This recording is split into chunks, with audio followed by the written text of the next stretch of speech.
I recently was at a meeting where they had the health minister and other health ministers from across the country. They had ITK, no, the ITK wasn't there, the Inuit weren't there, but the Métis were there. And they had different healthcare professionals there, and there was a big photo op there, and they talked about what was happening in BC, and then BC said, you know what, we've got real issues here. We're not going to buy into what the federal government is putting forward here yet.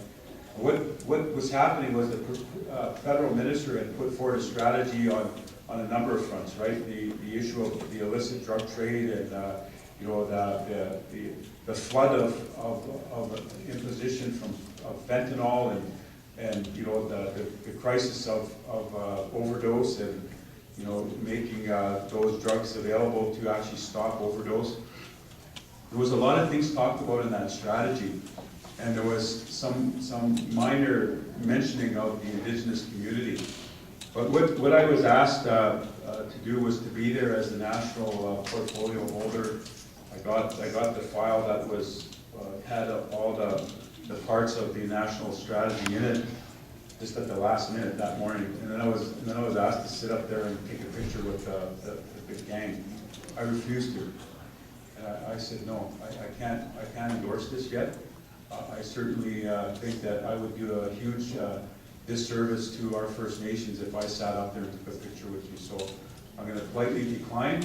But what I will ask is that you put on record that we are going to have a First Nation national opiate strategy for our communities, and we're going to have to get in on the ground to get that work done.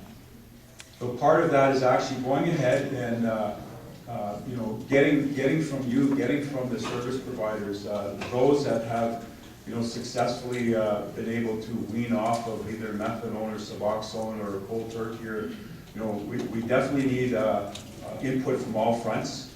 That work is starting to be designed in terms of what the engagement looks like, but I'm not bought into the national strategy.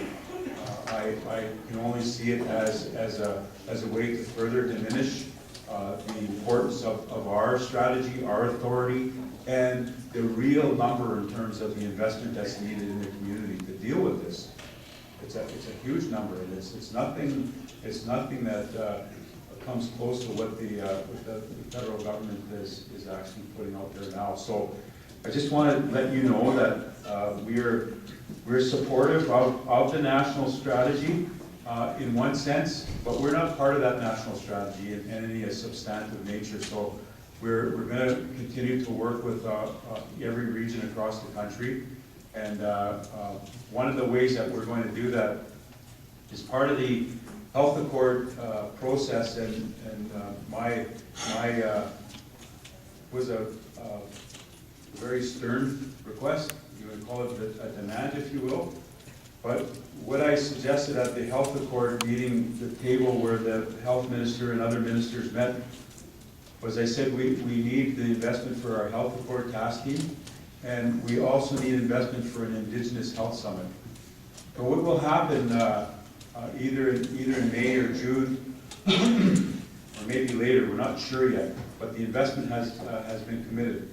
We will lay out the establishment of an Indigenous health summit that actually takes everything that we're working with and brings it current, not through the lens of just being one of the priorities under the federal and provincial government, because they've got 4 areas that were originally under health accord. And what we said is we're not the fifth priority here.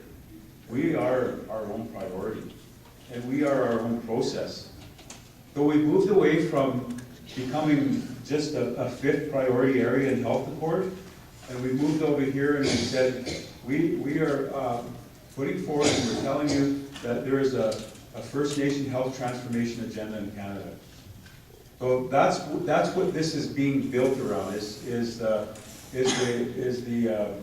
stern request and demand of an Indigenous health summit, where the ITK, the Métis, and First Nations will convene just an initial meeting, But as First Nations, we break off and we get to the nuts and bolts of what the real health issues and investment needs are in our communities. And then that